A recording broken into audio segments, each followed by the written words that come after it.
So this first one is called Death and I Had a Meeting Today. I wrote this when I was in a really big depressive episode, and I have overcome that episode now, so still standing, still a good person.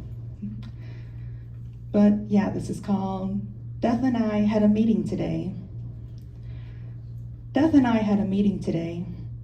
We discussed the terms of my passing, and he told me that I can expect to have my soul taken within 3 to 5 months. He said that while my method of choice may fail, my death will not be painful. He would make sure I passed as peacefully and with as little pain as possible. He had me sign the papers for me to have my soul taken. I chicken scratched and dated each line. He asked if I had any questions or comments, and I answered, no, but I do want to say that I have accepted my fate, and I wonder if my friends and family will miss me when my time finally comes. He nodded, replying, your loved ones will surely mourn for you, but I will make sure they understand that the end of your life was peaceful. Also, it is very mature of you to accept your death, especially from something so horrible. We shook hands, and then I was free to go.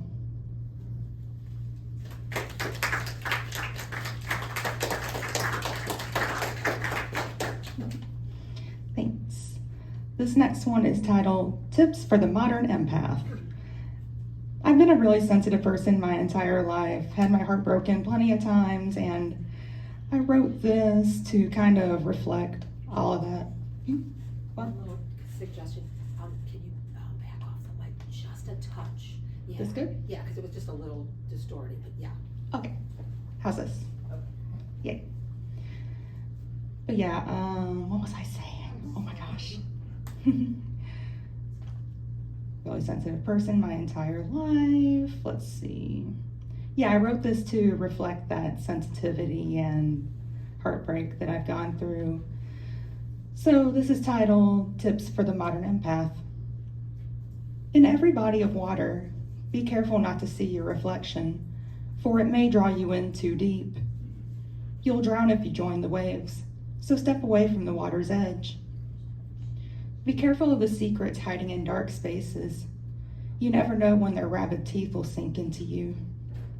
Keep your heart and eyes open to any danger that lurks between shelves or platforms, strangers who may be friends, or who may be looking to take a bite out of soft flesh, or hell, strangers who may do both, in that order. When someone labels you as a stalker, when all you wanted was a genuine connection, turn your cheek and force a smile to hide the indignity boiling over from your heart. You can't stalk someone if you never cared about them in the first place. And when your collection of hearts is finally too much to bear, feel free to break some. It'll save you some pain in the long run. With each shrapnel piece, examine closely the blood on it. You may find that it's yours.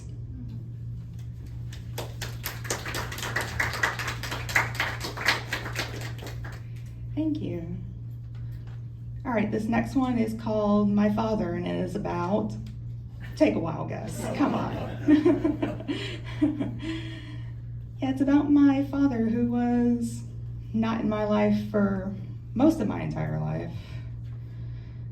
He really left when I was about 9 or so, but he's been absent since I was about 2 weeks old.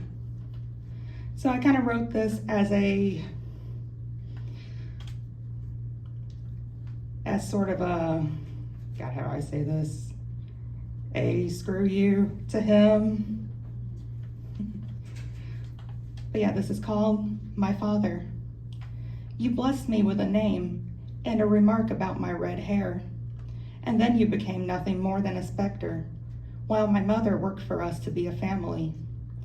You fed me abandonment from your rusted spoon, washing down the bitterness with a fleeting taste of sugar when birthdays and Christmases rolled around. I still remember you taking me to the airport, us hand in hand as we rode the conveyor belt, a Care Bear in my hand that you bought for me. And within days, just as you always did, you left me once again, in a town that couldn't handle me, that didn't belong to me. In my teenage rebellion, I wrote a song dedicated to your deadbeat ways. I resented you for being absent, just as I resented my mother for being present, and only physically. She was cut from your cloth emotionally, though unlike you, she had an excuse. I can forgive you now for being a ghost, for I know you never wanted me anyways, but I can never forgive all the time lost to absence.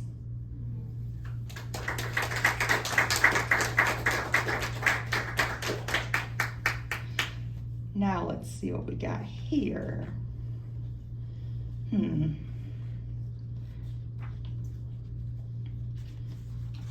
know what?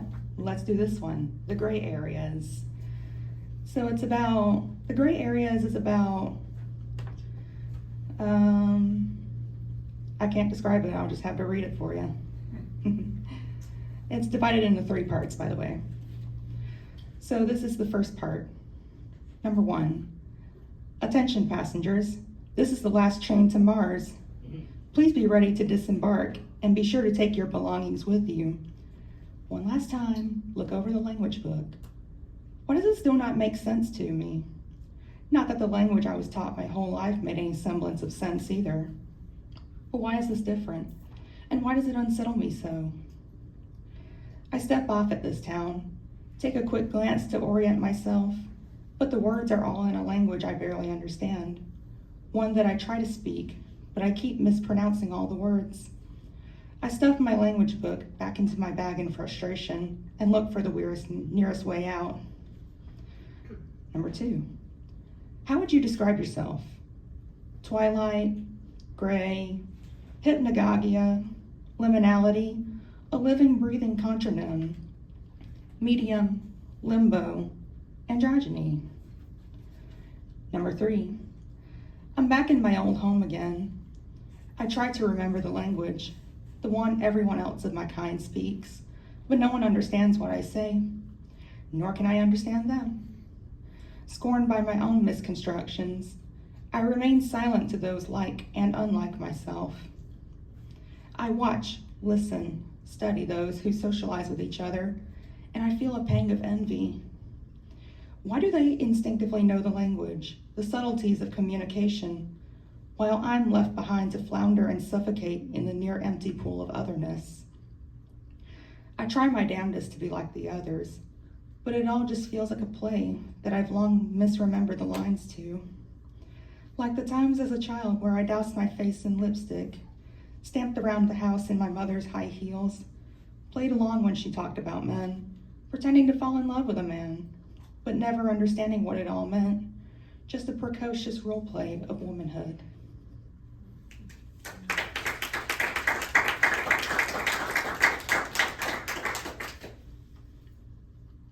All right, let's see, what's a good note to end this on? You know, I'm gonna read a short one, why not? Let's see. Here's a little classic. Edge of Infinity, one of the first poems that I've ever read out loud to a crowd. Walk me to the edge of infinity, where I will hold you close before you even think about falling, where we will stand high and watch the millions scatter about below the grasp of our stardust-stained hands, where I will stare into your ocean-tinted eyes as you stare into my eyes of spring, and I will whisper to you my undying love as you echo me like a desolate cave, and I will show you my words, I will show you what they mean, as you grasp the knowledge of our desires.